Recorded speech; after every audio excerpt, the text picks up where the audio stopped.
Hello and welcome to this new episode of Bootstrapping Your Dream Show. I'm your host Manoj Agarwal, and today we'll be talking with Bilsay Bilge. Bilsay is the regional CFO and board member at DöhlerGroup. Welcome, Bilsay. So excited to have you on our podcast. We have known each other for about 2 years, and it has been a long time since we've been planning this. So, welcome. And if you can just introduce yourself, tell us a little bit about you, who you are, and what you do. Yeah, thank you very much for giving me the opportunity, Manush. Basically, I'm 43 years old right now. I've been in the finance industry for 20 years, and in the last 10 years, I'm acting as the CFO and regional CFO for multinational companies. And all the companies that I work are multinationals and in the agri and food business. Um, I'm married, have two kids, daughters, currently based in Istanbul, Turkey. So that's a very Awesome. quick snapshot of myself. Yeah. Awesome. Istanbul is one of the most intriguing places, very historical, a lot of culture. Um, so I think you are pretty lucky to be in that part of the world. Now, tell us a little bit about your journey. I mean, it seems like you started your career very young and you rapidly sort of rose through the ranks, and now you are a CFO in multinational companies. So, what was that journey like? Or how did you start your career? And tell us a little bit about that. Yeah, sure. With my pleasure. And basically, I started my career in a local company as an accountant, and I spent 5 years there, like in doing accounting stuff, costing, and etc. It was a manufacturing side. But the first thing that it's always the ambition to really grow fast, look into opportunities, never really satisfied with the things that I do. Always, I wanted to grow in my path.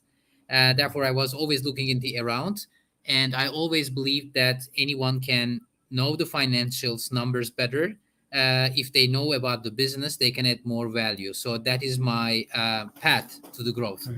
And I after 5 years in a local manufacturing company where I started it when I was 22 years old, I moved to Monsanto, one of the global agricultural Okay. giants, again and as an accountant. And in 2 years, I became the Turkish finance manager. Okay. And in this role, I was not only the finance manager, but I all in the business decisions. I never stayed behind the numbers. I never stayed behind the desk, but I used numbers and my power in the business. I went to the field. I touched to the people.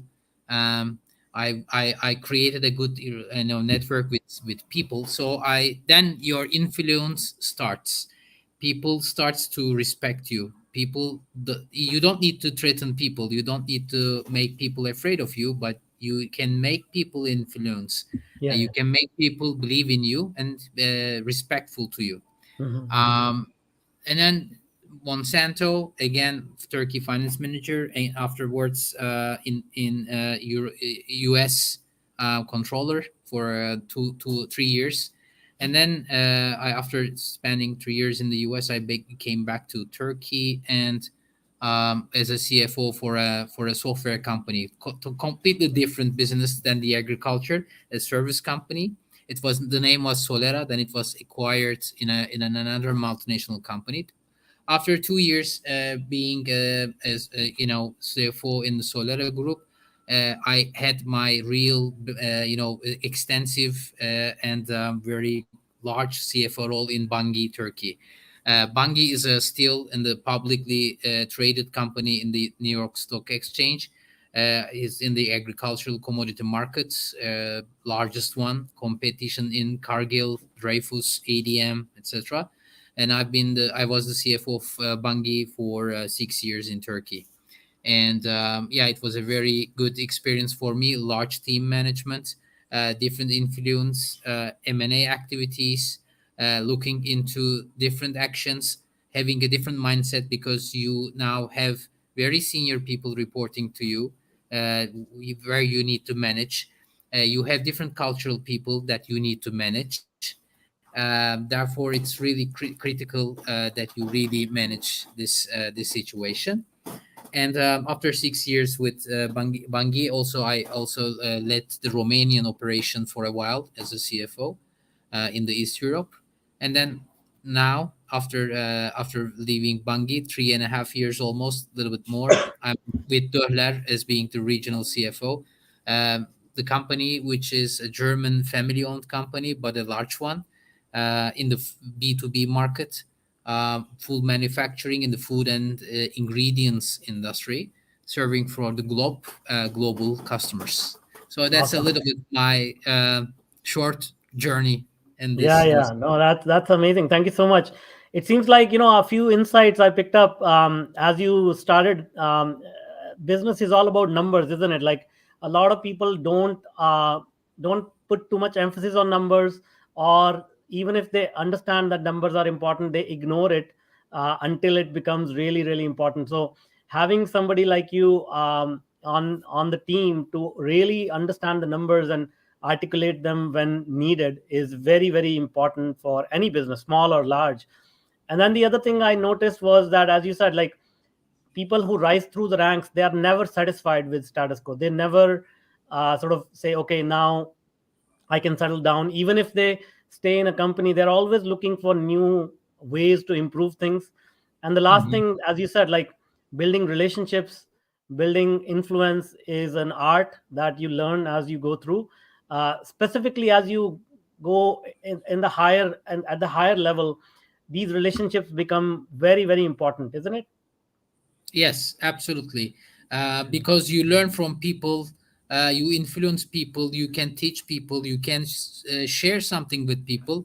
So, Mhm. and I was always really a fan of communicating over the phone or having a video conference rather than typing emails and Mhm. having a ping pong messages. So that's really very influence. And I can tell you that I have benefited a lot from those, and the businesses benefited a lot from these network and having those people connections, keeping the Yeah, business yeah, yeah. because accumulating people is really very important. Really, people is even though we are in the digital world right now, people is the most, again, the fundamental part of our business journey, and that's my Absolutely, belief. absolutely. All right, so that's great. Now I want to ask you another question. Like, you have worked in multiple fields. You have worked in US. You have worked in Turkey. So, can you describe some contrast between when you work in a company where the focus is on food manufacturing versus a software company, or your experience working in Turkey versus US? Like, can you give us, like, how things are different in these industries, and what is the contrast you found? Well, first of all, the I think the most important thing is when you switch to from one company to another in a different culture, different environment, or different world, the adaptability to the environment is very important, and you need to sometimes forget about the past. You need to forget about comparing with what you are doing currently versus what you were doing in the past, and you Mhm. need to use the learnings that you brought with you to the new culture, new geography, new business, and implement them. So and those in the contrast, for example, especially in the software company, it was not a manufacturing world, it was a full digitization. The key is to explain your customers what value add you're going to bring with your products.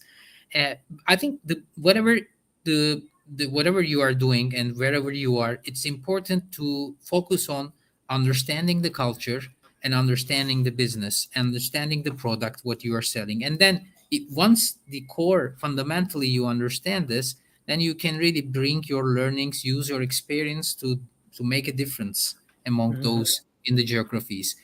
And I think it's important um, to have and because if you are an influencer, you can also bring your culture to and your good parts to different cultures and influence them, Mhm. like you're Yeah. telling.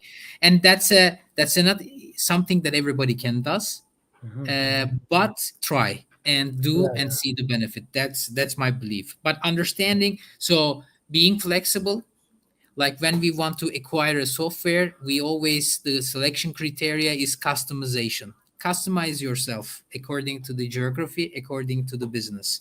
Learn the business, and then implement your learnings, extend your learnings to the new environment. That absolutely is the brilliant. Yeah. fundamental my philosophy basically that I Yeah. apply. That's absolutely brilliant. Yeah, I mean, flexibility and adaptability is the key, and a lot of people they actually get left behind because of their inflexibility. And as you said, like every situation, every company, every country is different. So in order to really excel, we need to understand that local geography, the priorities of the people that we are trying to serve. And as you also pointed out, like if you are an influencer, if you have good relationships, you can bring your own you can bring your own qualities into the mix as well, and try to make it even better than what it is right now, isn't it? Yes, yes, Awesome. absolutely, absolutely. Flexibility, having really understanding of others, and then you start to bring your knowledge and influence them. That's absolutely Great. right. Now, as you rose through the ranks, as you had this massive success, I'm pretty sure you also learned some lessons, or you made some mistakes along the way.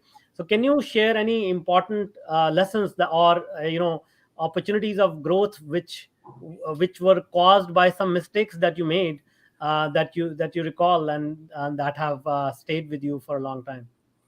Yeah, of course. So each day you learn something new, and one of the important things, mistakes that I make, and is to sometimes um, you tolerate the mistakes, you tolerate people too much, and it is important to give this or end this in a appropriate time frame.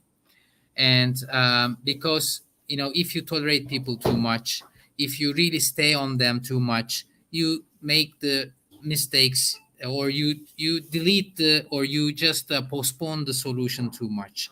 Mm-hmm. And that's the thing I made as a mistake, and I could fix the problems pretty much earlier, which were not that much bigger than today's.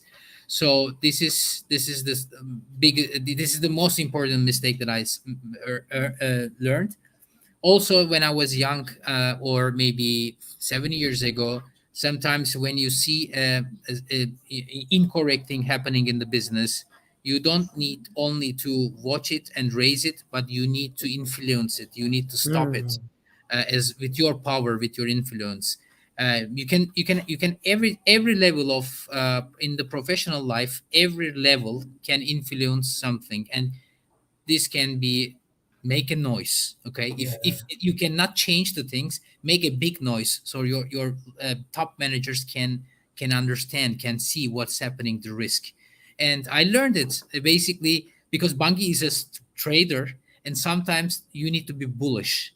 And if you cannot really change the things, at least you can do a big noise so that Mm-hmm. everyone recognizes the issue. Yeah, yeah, And yeah. these are the learnings. And I really did this, and I saw the really good output of those stuff. Yeah, no, that's very interesting and very unique point of view, especially the first point that you raised. Like a lot of times, because of empathy, because of our own good heart, we tolerate people and we give them multiple chances to improve. But at the same time, we forget that it may actually be harmful to the bigger goal, bigger mission, or the team itself, right? Yes, and when you have, let's say, 100 people around you in your organization, if you tolerate 2 3 people, that will really impact in a negative way to the balance of the organization.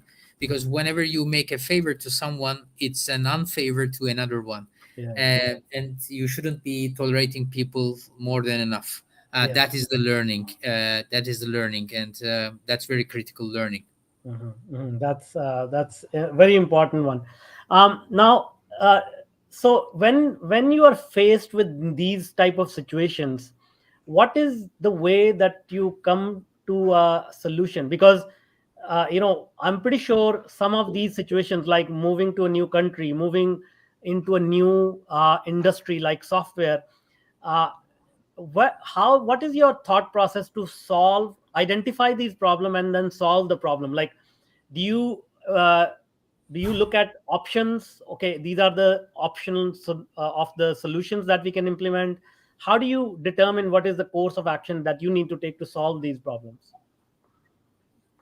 The first thing is that you need to listen and understand the issues from different people in the organization, and then you bring all ideas together, all thoughts together, and then it's important that, and this is, I think, this should be the life mechanism or philosophy, that everyone needs to think from the 80-20 perspective. So if there are multiple issues, then you need to think about the most output driven one. You don't need to really tackle or spend time with the minorities. You look at the most powerful output ones. Mm, These are the methodologies. So, for example, in Solera, when I started in a new business, I talked to people, I listened to issues, and I try to understand the impacts of each issue to the business. And then I make a ranking, the most powerful, impactful change of to the business I focused on to fix this, because the mhm. others, maybe you spend more time, but the impact to the business is 10%. So you look Yeah, at yeah, the yeah. 80% impactful stuff. I think this is the fundamental thing. Um, the culturally, I believe, uh, because now when you become a leader in an organization, you can change the culture or you can influence the culture. There are multiple functions in one organization: customer service, sales, supply chain, finance. It's important that the issues are for all of us.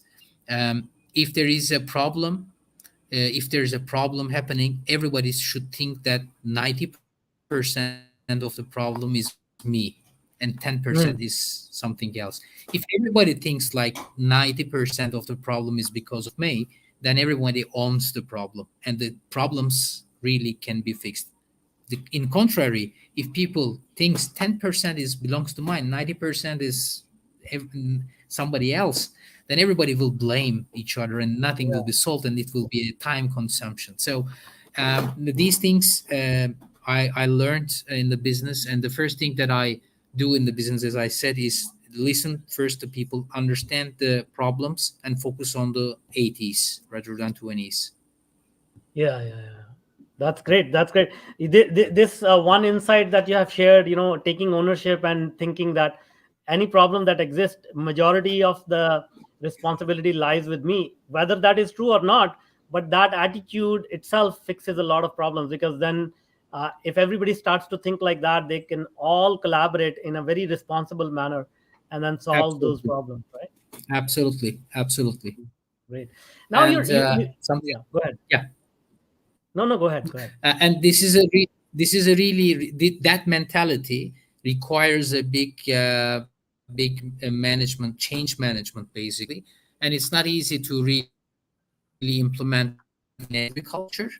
But yes, if you are a leader, strong leader, you can influence. At first, you need to demonstrate, and then you need to believe, make people believe that what you are doing is right, and then Yeah. people starts to apply what you do, and that really helps the businesses. Absolutely. All right. And you've talked a lot about influence, and that is something that I have also learned the art of influence over the years. Although initially I was a terrible communicator, but then slowly learning from others, interacting with others, slowly it comes to you. What is your methodology? How do you create influence? How do you create these relationships? And what are some of the challenges you face that while creating these relationships? Because I'm pretty sure the you have brought up influence multiple times, so this is a very important secret for your success. But I will like for you to explain to the viewers and listeners how they can adopt your methodology in their life and business as well. Yeah, I think influencing people can be in multiple ways, and I think people needs to find first of all what fits to themselves in the best way, to their nature. Yeah, so I think that is the first thing. If I am a finesse type of people. I am not that much sharp. I don't really like to, push people. I push people, but in a different way.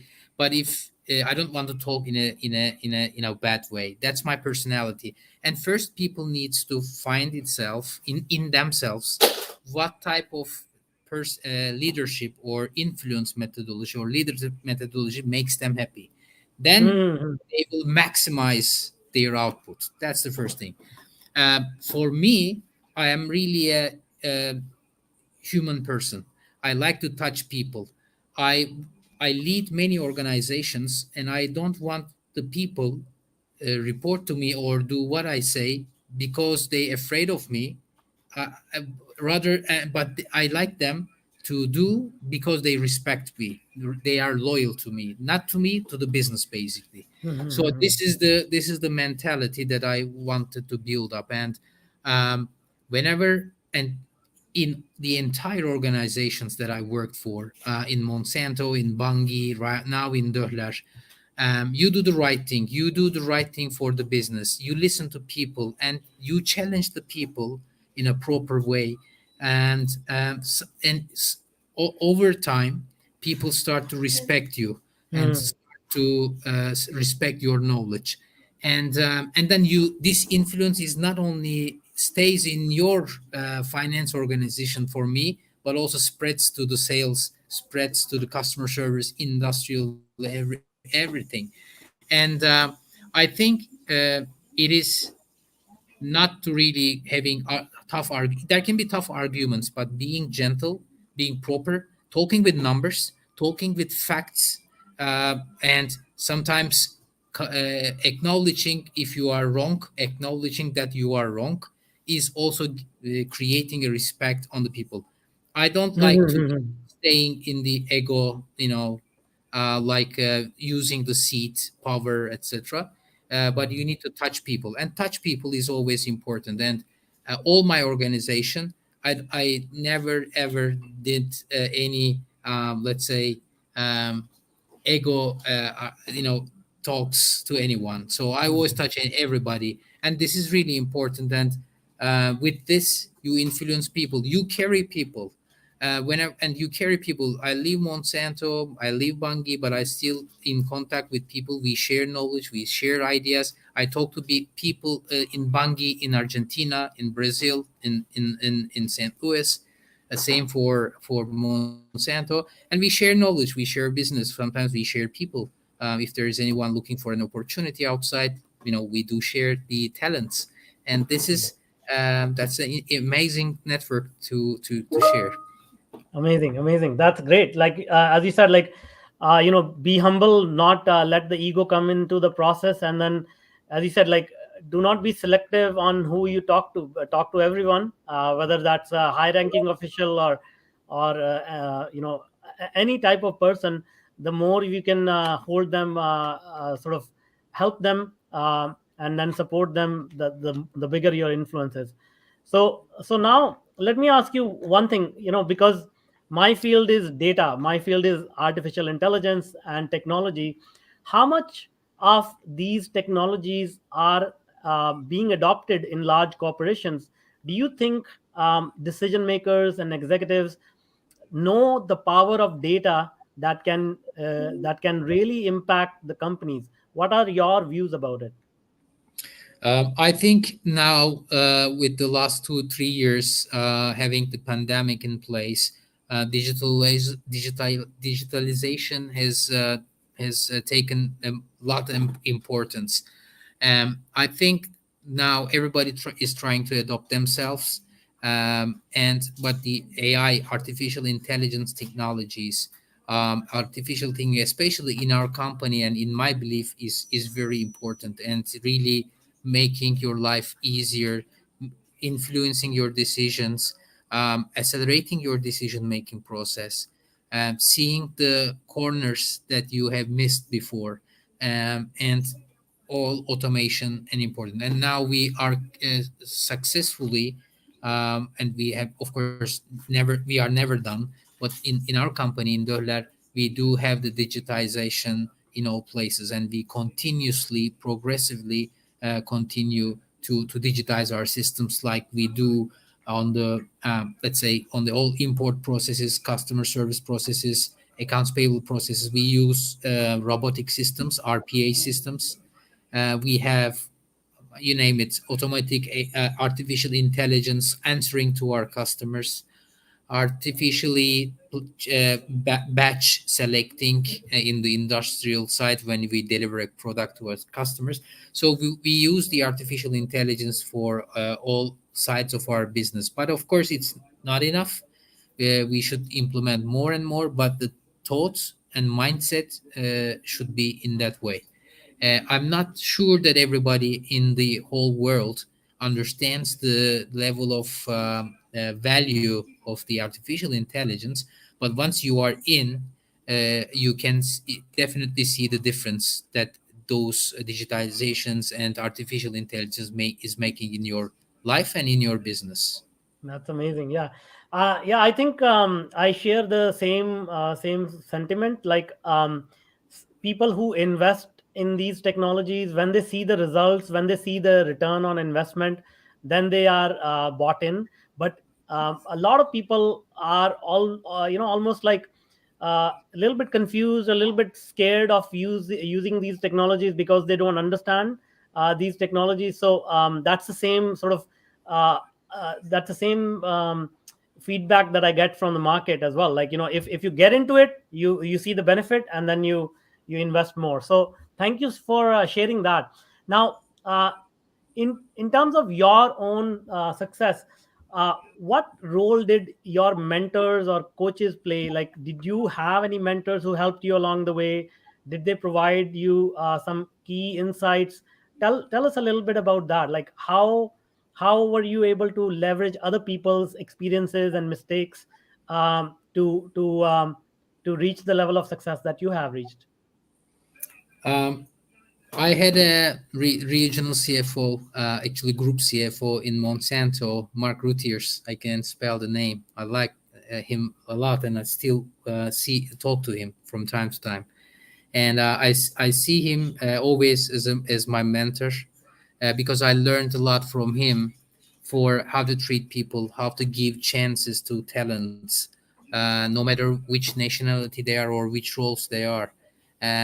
He was a listener, a really important thing. He listens very carefully, and it's really important when you talk to someone, maybe 5 minutes to Mark. 5 minutes, Mark is all yours, and he always listens to you 100%, and he gives you a whole mentality, whole focus to you, and gives advices. um, he likes to give he's the one that is giving opportunities, initiatives to the people that are willing to take, and he takes the risks of those people as well. And that's a really leadership, and that's why I like Mark, and I learned from him a lot. um, when I was moving to St. Louis, he knows me. He knew me, but he didn't know what I could do. So he took a risk on me, and he gave me that chance, and he touched to my life. So um, this is, and now at that time I was maybe 30 years old. Now I'm 43, 44 almost, and I do now. I'm doing the same thing. I'm trying to do the same thing to the people that I work with, and try to give touch them, to give them initiatives, to give them opportunities, and by taking the responsibility as well. um, That's I great. think, That's and great. try to listen them. Yeah, yeah. No, that's great. These are great lessons.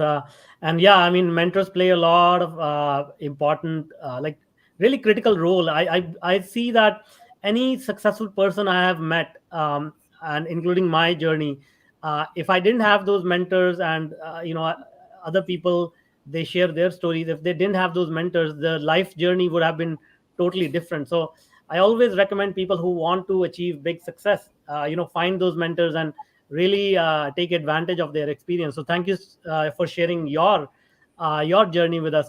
Now, before I let you go, can you tell us, if people want to get in touch with you, how can they do that? Well, through LinkedIn, through my cell phone, we can have always calls.